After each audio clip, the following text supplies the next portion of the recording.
Dear all, my name is Parth Agrawal and it's my privilege and pleasure on behalf of IIT Gandhinagar and Shastra Socratic Society to welcome you here today.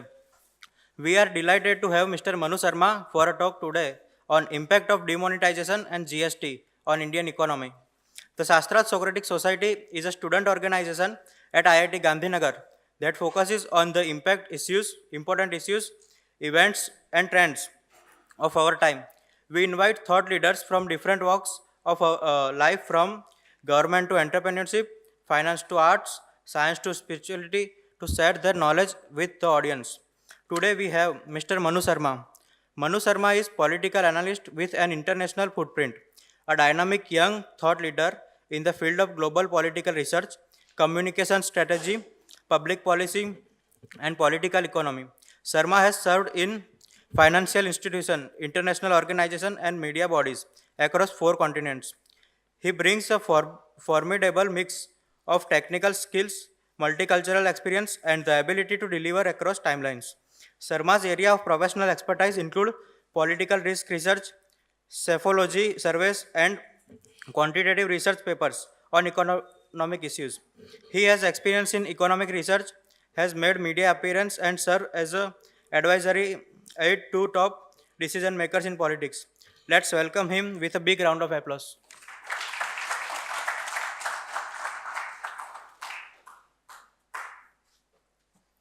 Thank you. Good evening, everyone. I see esteemed members of the faculty, some of my old friends, and some new faces. The last I came here was about 2 years ago, and much has changed in India and abroad. So today's talk is titled on demonetization and GST. So what were the impacts on Indian economy? And I'd like to present a policy analysis view of the same. To begin with, what is policy making and how do we inform it by evidence? The pioneers in the field of evidence-informed policy making have almost invariably come from the health sector, be it the World Health Organization or various health ministries in a lot of progressive countries. And so I attended the National University of Singapore for the past year. I was a scholar there. And we had a phenomenally talented and brilliant professor, Professor Tiki Pang. He was a former senior official of WHO. And he told us that in a meeting with, I think it was the Malaysian health minister, the minister asked him, Tiki, I need to know 3 things about any policy. The first is, can it work? So by that he meant, is there any theoretical proof that it will work? Or is there any other kind of evidence that might substantiate theoretically at least that this thing works? Then will it work here? That will this policy adapt to my given context, my country, my city, my organization, anything? You might be a decision maker for a government or even for a private sector body. So is that policy, which technically works in theory, is adaptable to your context? And then finally was the question, okay, yes, it can work. It might work here, but is it worth it? Now, this is a very, I would say, tricky question because the worth can be determined in a lot of ways. It could be a monetary worth, it could be social worth, it could be just plain simple philosophical worth. So the process of policy making has to essentially answer these 3 questions: that can it work, will it work here, and is it worth it? So taking this as a template, I'll walk you through the recent political history of India, that is what led to these 2 policies, and then try and frame my response on how I view these policies in this context. That is, can it work, will it work here, and was it worth it? So to begin with, there's a short video. Oops. I think it's not.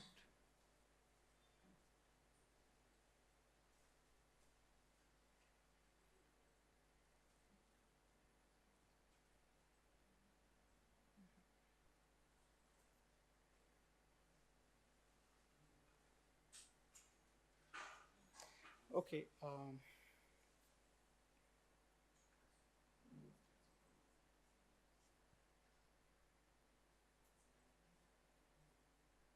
So while they sort out the technicalities, this video is about the time when there were color revolutions going on around the world. You had this Arab Spring, you had some tentative blossoming of discontent in Ukraine. And what was happening was that different regimes were crumbling like dominoes, and we in India thought that, being a stable democracy, we were far from it. And bang, then came Anna Hazare. So Anna Hazare came in with his movement against corruption, and suddenly corruption became a big question in India, something that we had learned to live with, something that was thought to be a part and parcel of the persona of the nation was called into question. So 2011 was an almost revolution. That is, we almost managed to chuck the ancien regime out into the blue yonder. So what happened beyond 2011 was that you had new political forces coming into being, which was primarily, represented by the Aam Aadmi Party, and also within political parties, that is the BJP primarily, you had a churning.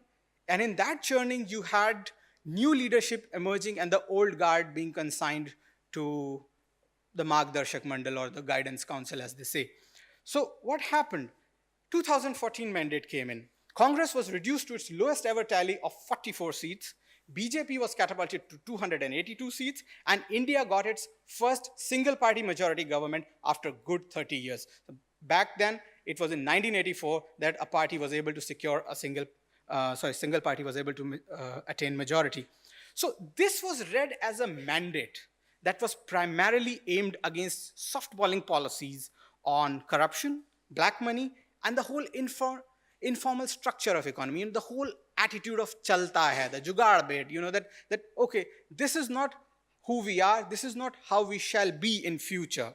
So the new political executive that came into power, it was convinced primarily of the need to detox the economy once and for all. So what were they thinking? Well, they premised their attack on the corruption, the black money, and informal structure of the economy through demonetization and GST. Now, GST had a long history, starting from the era of the modified VAT, or the mod VAT, that was introduced by then Finance Minister VP Singh in 1985, to 1999, when the first time a discussion around GST took place. So that was the Vajpayee era. So GST was in the making since the Vajpayee era. It was a long gestation policy. Demonetization was truly a bolt from the blue. Nobody had thought about it, apart from some really fringe think tanks focused on economy. But other than that, this wasn't something that was being widely discussed. So what were the aims of demonetization? Well, primarily, and this is as per the government, so initially they said that they wanted to target black money held by various economic agents. They wanted to check corruption by disrupting the flow of black money, because there's a concept of stock and there's a concept of flow. If the flow is disrupted, then it's very tough to hold on to a stock. But that's something that financial economists would like to elaborate upon. Then there was the whole question of, terror financing, security implications of fake currency notes. So they said that, we are also targeting that. And finally, and this was perhaps added on later, but they said that it would boost the tax regime in the country, it would formalize and financialize the economy. So demonetization net was a revolutionary policy move, according to the government, that was aimed at delivering all these four. So what were the features? Now, the features were that in one single evening, 86% of our currency stood demonetized. High-value currency notes of 500 and 1,000 were targeted. Lower denominations were spared.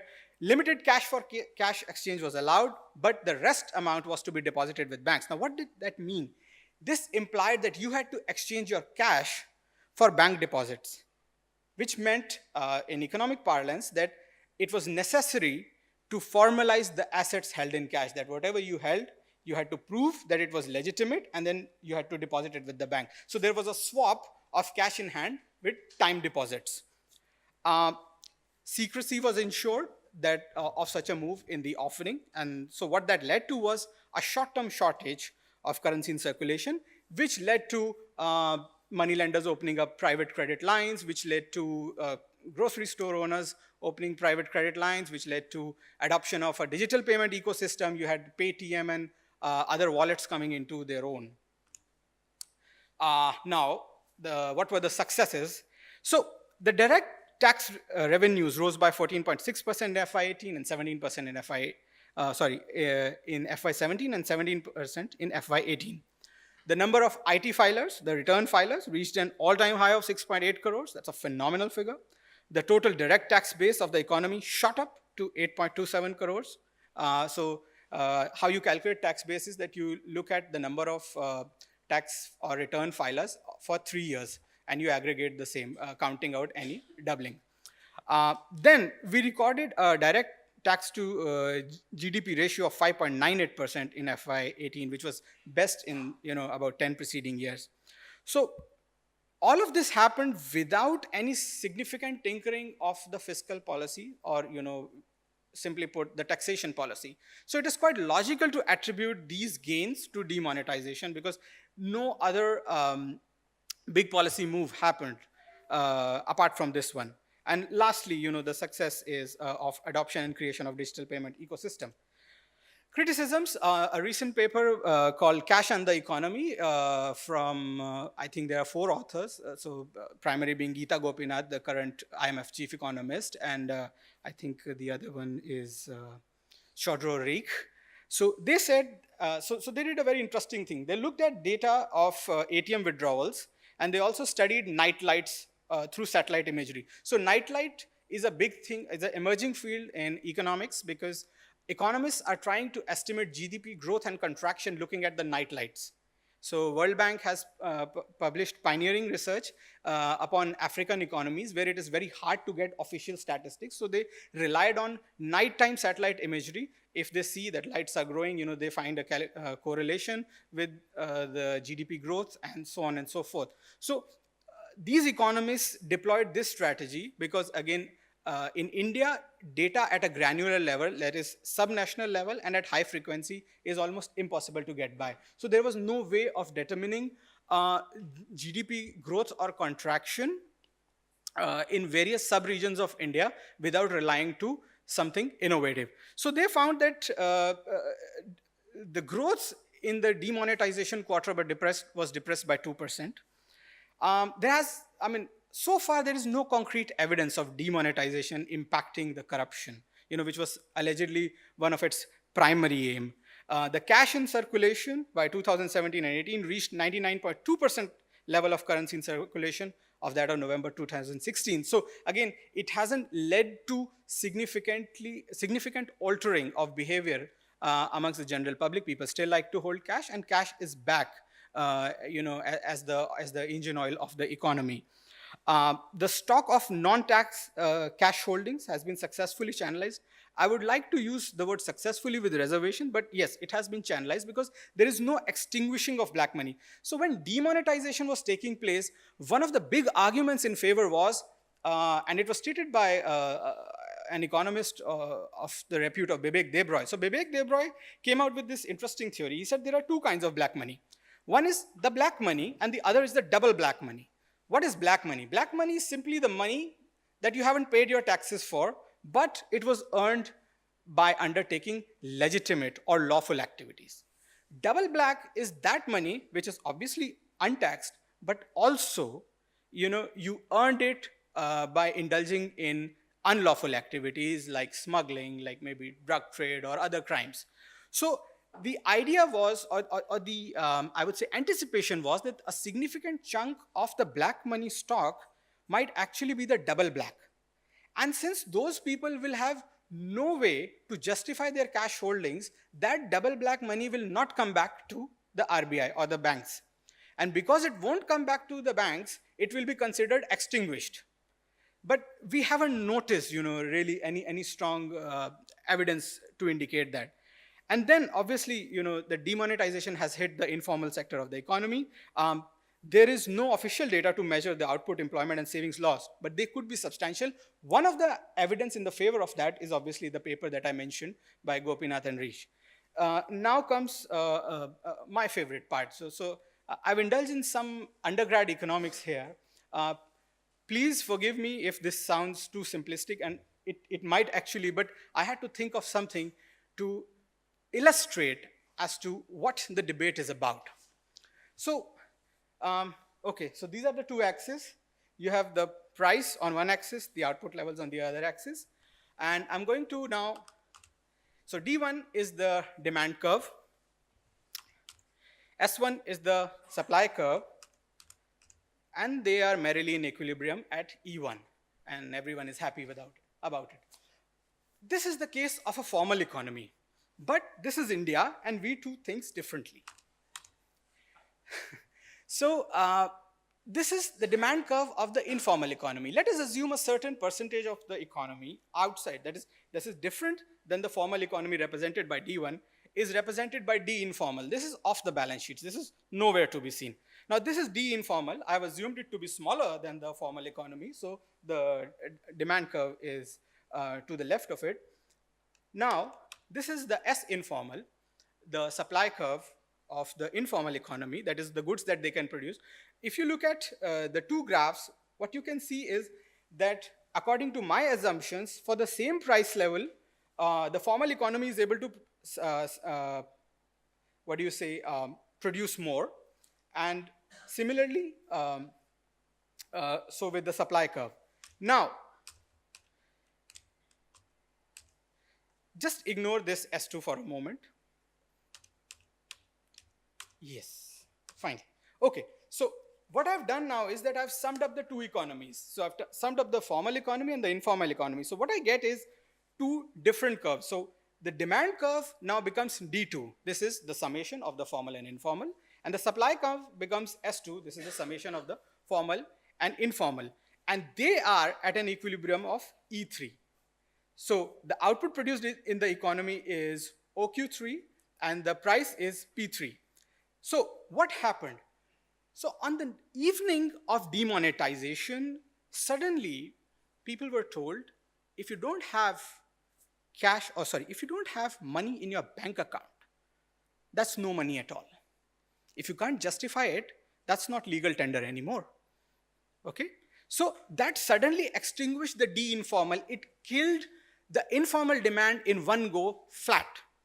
So what happened was that with an S2 supply curve, that is, the informal economy was still supplying goods, the labor was supplying itself, the goods were being produced, but the demand from informal economy just went to zero. Now this is a simplistic assumption, but please bear with me. So what happens then? What happens is that the demand falls back to the levels of formal economy, that is D1.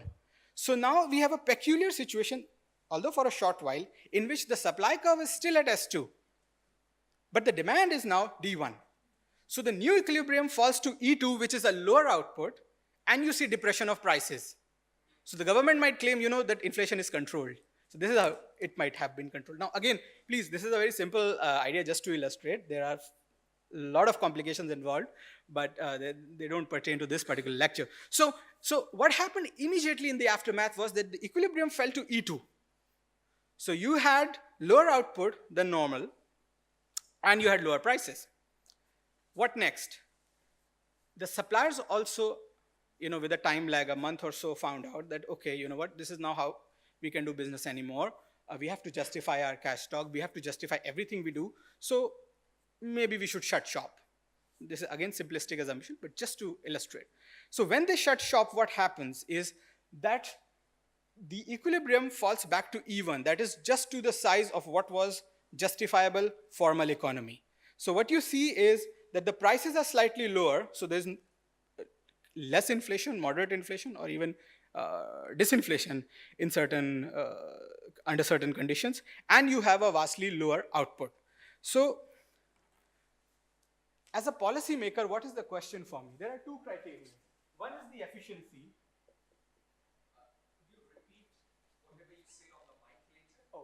Oh, okay. Okay, I'll do that.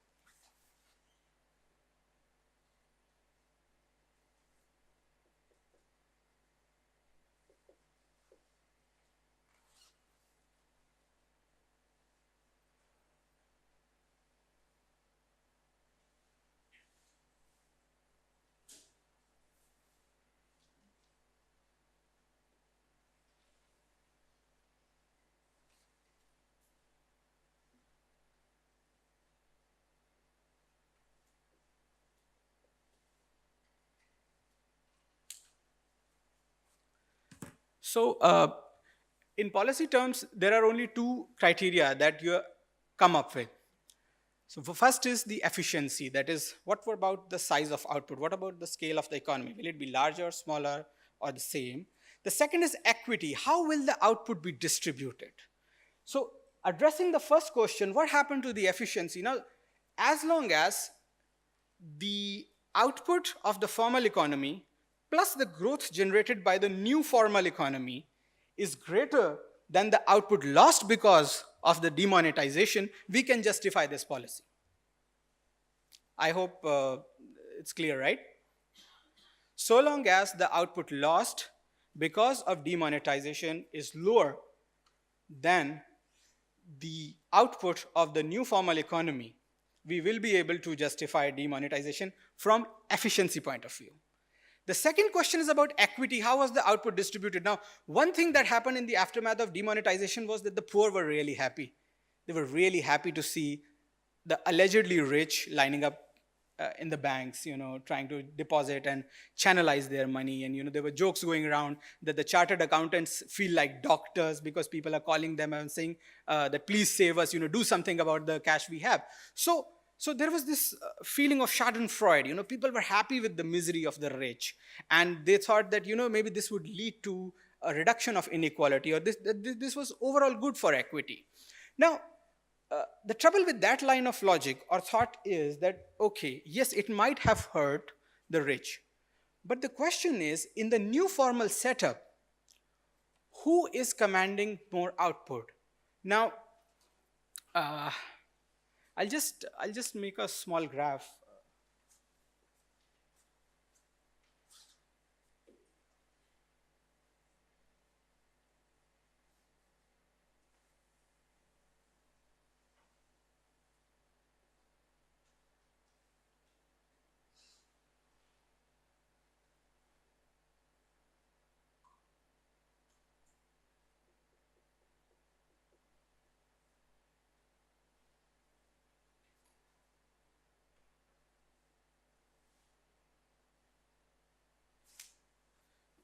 So what I've made is a basically representation graph of two technology regimes. You see K represents capital, that is usage of capital, and output again is self-evident. So what this graph is showing that there are two kinds of technology regimes. One is the lower technology regime in which you can produce output even if the capital deployed is zero. That is, you might be a very poor person, but you can still produce, let us say, for example, garments. Like you can stitch a shirt with absolutely minimal amount of capital concerned and inputs. But if I were to ask you to supply me 5,000 units, you can't do that without investing in a certain size of capital. That is, to exploit that order size, you will have to switch to a new technology regime that would be T2, but it will only start producing if you're able to deploy an initial sunk capital that is huge. So what is happening in a formalized economy, in a demonetized economy, is that the people who have formal wealth, who have formal capital, have an advantage. They are more likely to be able to deploy T2.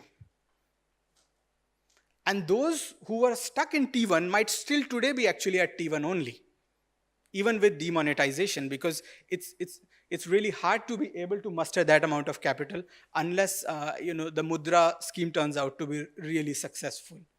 So these are the two questions, from equity perspective and efficiency perspective. From efficiency perspective, we can only justify the policy measure if the new output shall be larger than the combined, erstwhile informal plus then formal economy.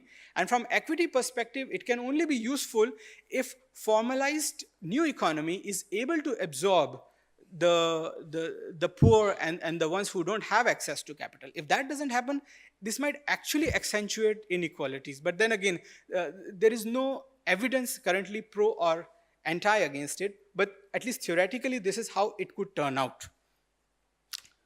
So I fancied myself as working in the policy unit of the PMO, and I thought that if ever I was asked to write a policy memo on demonetization, what would be my response be to the prime minister or the cabinet. So, for the first question that I had shown in the second slide, which was, can it work? Well, there is no successful demonstration of demonetization as a policy measure. It's generally the nuclear option.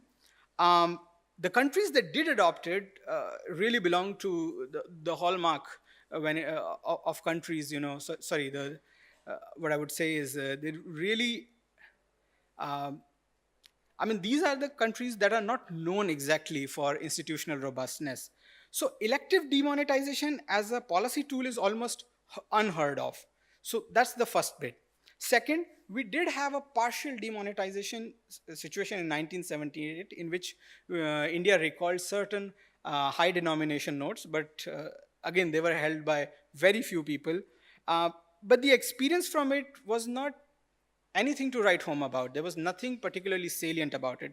So there is thin evidence of it working anywhere else. There is next to nothing that we have of it working here in India. So most likely, in my view, it shouldn't work here also. Now the question is it worth it? Clearly, on the fiscal side of things, demonetization has had gains. It has strengthened the tax base.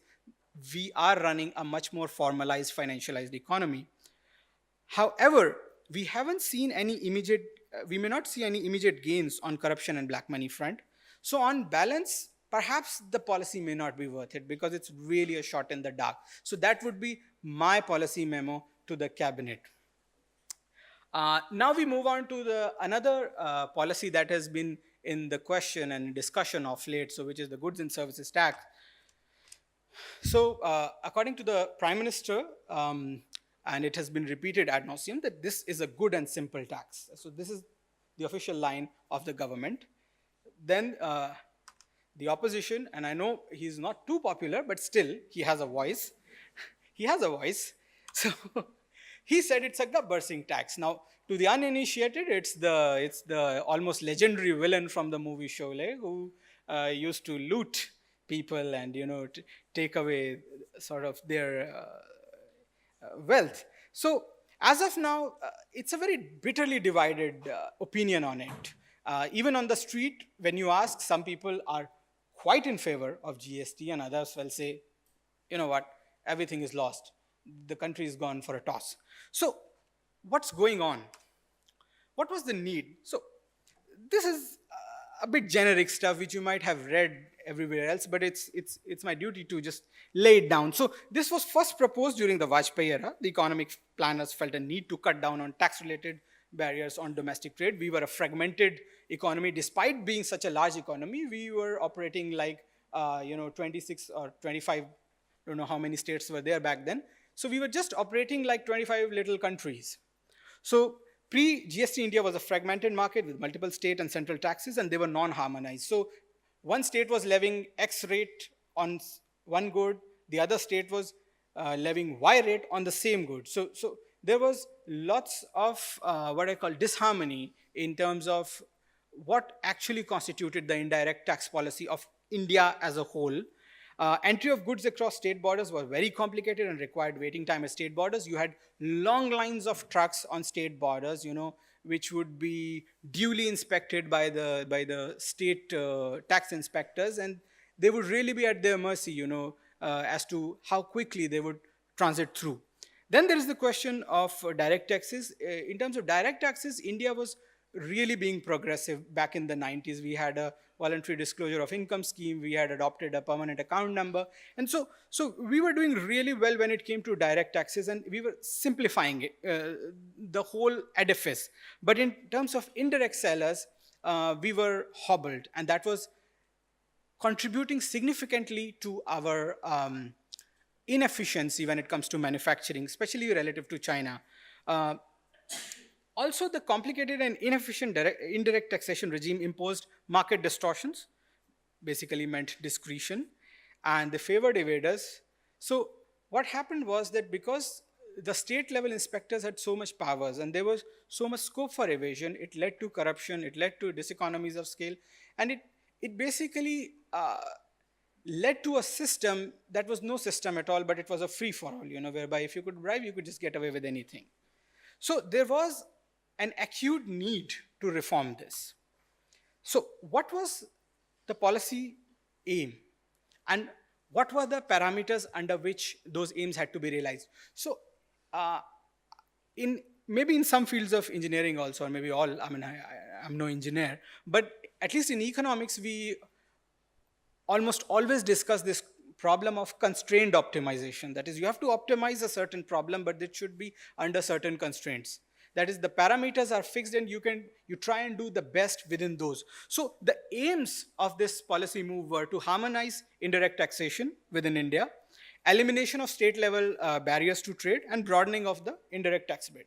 So what were the parameters under which this optimization had to be undertaken? Well, the first was minimization, minimizing taxation on producers and customers. So the idea was to reduce or lower the tax burden, which was said to be higher because of a problem called the tax cascade. That is, you tax and then you impose a tax on tax, and so on and so forth. It was sought to be remedied by state level VAT, but then the VAT was there, but there were also other multiple state level entry taxes and also sales taxes, which were leading to a very regressive indirect taxation system. The another idea was to impose minimal costs of compliance on the reporting entities. That is, you shouldn't burden them with compliance so much that all they do is just comply and not do their own core business. And then the final one, but I think the most important, was protecting the consumption basket of the poor. So in India, the poor are the holy grail. Everybody claims to work for the poor. That's why we have lots of poor. So, so what happened was that in the consultations, various stakeholders said that the tax system should be such that we should not unduly tax the items that are consumed the most by the poor. So this was one of the most cardinal parameters of creating this new edifice. And this edifice came into being in a very historic midnight session of the Lok Sabha. So just let us do a quick international comparison of how we fare compared to other 100 and I think 10 plus or 15 plus countries that have a GST or a similar system. So it's a widely popular system that we've managed to somehow adapt in India. So all these graphs are from the World Bank's India Development Update. You should read through it. It's a phenomenal document, particularly the March 2018 one. So we have multiple rates of taxation. The highest is 28%, and clearly you can see where do we sit in the entire world. I mean, we're really an outlier when it comes to that. However, this should not skew the debate, because that bracket is imposed on what are called the luxury or the sin goods. So I don't want to skew the debate right at the outset. Then it's the question of how do we fare regionally. So even when we put in Asia, we have the largest, we have the highest tax bracket possible at 28%. This obviously excludes ASEAN, because ASEAN is a region that has historically worked on a low tax regime, and they are loath to tax their economy beyond a point. Compared to Europe, Hungary comes close at about 27% highest bracket. Middle East and North Africa, 20% max. LATAM, Uruguay, 22%. Oceania, Fiji, 15%. However, on the other side, if you look at it, just look at Malaysia in ASEAN, just look at Taiwan, a province of China, and Canada. You have single digit rates. You have single digit rates, and you also have, I think, single slab. So that contributes in a large way to simplification of the economy. What we've managed to do in India will follow later. Oops. Okay, so now this is a very interesting graph. This shows us the number of different GST rates that each country has, or in other words, the number of slabs. So clearly we sit as an outlier. We have 4 slabs. A lot of countries prefer to have just 1. Maximum they go to 2. But as you keep on going further and further, you see 3 and 4, and there are very few, who take up 4 and about 2 that go beyond that. Now, what that does is that it fragments the tax system. So what you have is that you have certain groups of products operating at a certain slab, you have other ones at other, but that is not the story. That still might have been a very simple thing. This is the threshold, and this slide I believe has become old because the thresholds have been changed. So earlier on, I think they kicked in at about 20 lakhs. Now they start at 40 lakhs. So up to 40 lakhs, perhaps you are exempt. And then 40 lakhs to about 1.5 crores, you enter something called the composition scheme. And then beyond that, you are in the thoroughbred pure GST. So you have three zones of businesses. Up to 40 lakh turnover, you don't care about GST as a business entity. From 40 lakhs to 1.5 crores, you sit in a mild GST category. And above that, there's a completely different regime. So even at the outside, what was supposed to be a very simple tax regime, we managed to fragment it into three parts. But that is just based on turnover. We've added even more fragmentations. So, okay, now we will discuss those fragmentations in detail. First of all, there are too many slabs. So there's a 5% slab, there's a 12% slab, there's a 18% and 28%. That is not all. There are different tax rates on the same product, A, dependent on the value. So a hotel room beyond a certain price threshold is taxed differently than a one that costs more than 1,000 rupees. So even if you have the same product, nothing changes, and you change the price just by 1 rupee here or there, the tax slab changes. So we fragmented our tax system even on the basis of value of the same product.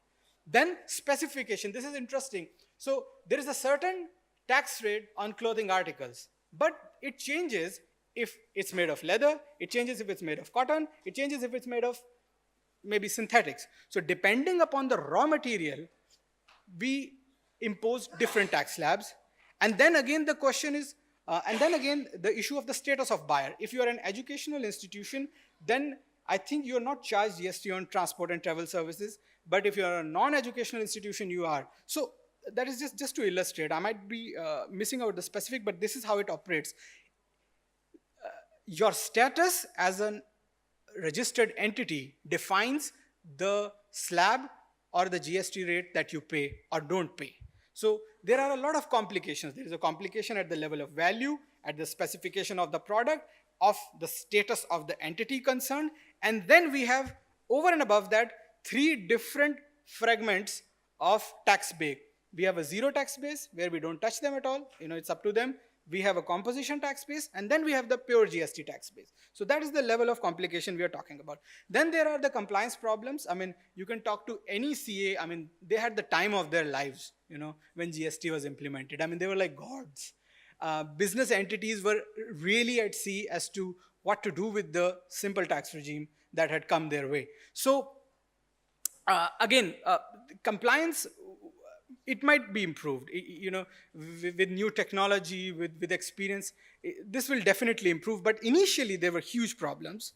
There are significant exclusions in the GST already. So alcohol for human consumption is not under the purview of the GST, and that's largely because it's one of the largest revenue earners for provincial governments. I mean, they won't they won't know what to do if they don't get their taxes from alcohol. At least my state won't do anything. I mean, I come from Punjab, so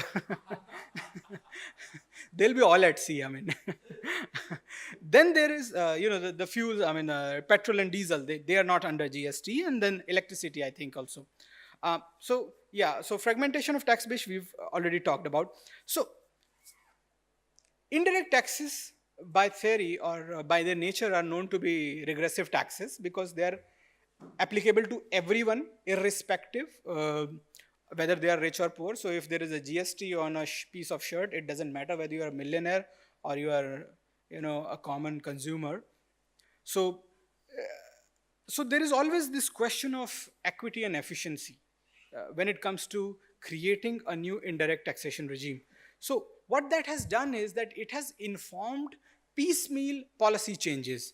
So on one day, the government feels that, okay, a turnover up to 20 lakhs, beyond that, let us put them into GST regime. Then suddenly small businesses come around and say, you know what, we'll shut our shop, we'll go home, we can't do business no more. Said, okay, fine, let's make it to 40 lakhs. Again, there is no rationale behind the earlier limit or the current limit. Then there are question of various other slabs and tax rates imposed arbitrarily on goods like air conditioners and refrigerators. Now, they've been classified as luxury and sin goods according to the socio-economic profile of some states. They might be, but according to some other states which are approaching middle income levels, they might not be. So who do we cater to? But as of now, they stand, I think, under the luxury bit. So there has been a lot of policy making on the go and ad hocism about it. um, GST as a policy framework is a fairly robust and a simple tax regime that is in vogue in 115 plus countries. But our bureaucracy has, with its magic touch, somehow managed to mangle it beyond recognition. And it's a fairly complicated policy move as of now. So if I were to make a fictitious policy memo again about the GST, what would I say? Can it work? Well, yes, it is indeed a successful system of indirect taxation. It avoids a tax cascade, establishes unified domestic markets that allow seamless mobility of goods and services. This policy has enjoyed a high probability of success in various jurisdictions. So yes, it can definitely work. But will it work here in India? So we implemented a mod VAT system in the mid 80s, and ever since, progressively, we've reformed our indirect tax system. GST is a good system to resolve tax cascade, establish common market, and simplify the taxation system to the advantage of paying entities. It can also eliminate barriers to trade domestically. However, all that is premised on a simple, effective, and efficient tax regime that is not given to ad hocism. We cannot do policy making on the go. Is it worth it? The scale and efficiency gains from the policy can be immense. Creation of a unified domestic market can be a game changer for India. The policy can be an unqualified success if bureaucratic tinkering of an otherwise simple regime is avoided. So the mantra is keep it simple and do not tinker with it. Something that works, it isn't broken, don't fix it. So this was about two policies, right? But I want to just bring in a larger, question of debate, a larger philosophical question that has been going around. So I think this was the battle of the century for a lot of us, because we were watching the U.S. elections with a hawk's eye, and people were frankly disappointed and shocked by the loss of Hillary Clinton and the emergence of Donald Trump. And so over the last 1.5 year, I was in Singapore, I was studying policy, I was studying governance, and this question just came up in every conversation. So I just tried to think of that what really happened. Why is it that an otherwise unelectable person, or an otherwise a person got elected despite committing several mistakes, and either one of those mistakes could have been a career killer for anybody else? Why did he succeed? What went wrong on the other side? Are we just focusing on one person and not looking at the opponent? So a group of friends were having a debate on immigration. Now, immigration is a very hot button topic in the US, and we all know the stances. So the president of the United States wants to build a high and mighty wall, that would keep all the unwashed hordes of poor people out who are out to steal the US jobs. Then there are the Democrats who would like to embrace, pretty much one and all and everyone. So what is the real deal? What's the rationale? Now, I've categorized these into two kind of camps. One is the politics of convenience. That is, Donald Trump is really not bothered about immigration or its implications, or what immigration policy of yours should be like. He is only concerned about votes. He's looking at it from the perspective of, okay, what clicks with my vote bank? Okay, they don't like immigrants, I'll say so. That's politics of convenience. I'll do whatever it takes. Now, what are policies of convenience? Policies of convenience, that's a very nuanced take. So what happens is the Democrats know one thing, that incoming citizens or new immigrants are more likely to vote Democrat. It is easier to take a stance in their favor. That's their natural catchment. And at the same time, immigration is largely good for the economy. I mean, it has its efficiency gains. So it is policy meets convenience, and there are policies of convenience. So because their policies are policies of convenience, they lack the moral rigor, they lack the moral weight. And that's why when they go out and debate in front of an audience that is sympathetic to Trump, they might sound hollow. They might not sound hollow to their own supporters, but they do to the others. And you win elections by convincing others. So policies world over are falling into the trap of policies of convenience. If it suits your political stance and you have a rationale or a logical explanation running behind them, voila, you adopt them.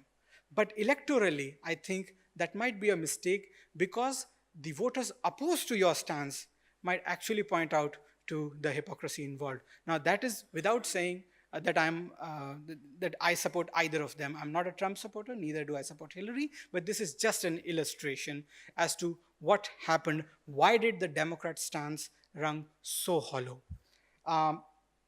To end the talk, I would go back to the legendary first Prime Minister of Singapore. I studied in a school named after him. So Lee Kuan Yew was asked that name the greatest leader that you've ever met.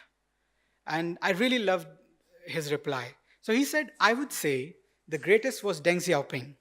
At his age, to admit he was wrong, that all these ideas, Marxism, Leninism, Maoism, they're just not working and have to be abandoned. You need a great man to do that. Now, that is not to say that I justify the same words, or even that I'm opposed to Leninism or Maoism.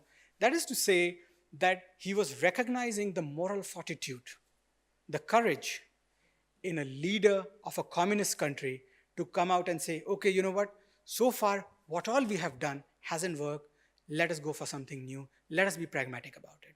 So at the end of the day, policies are divorced from ideologies. The two are separate things. In order for the policies to work, to be able to work for public welfare, you need to be pragmatic, and you need to be able to learn and perhaps unlearn what your beliefs are. Thank you.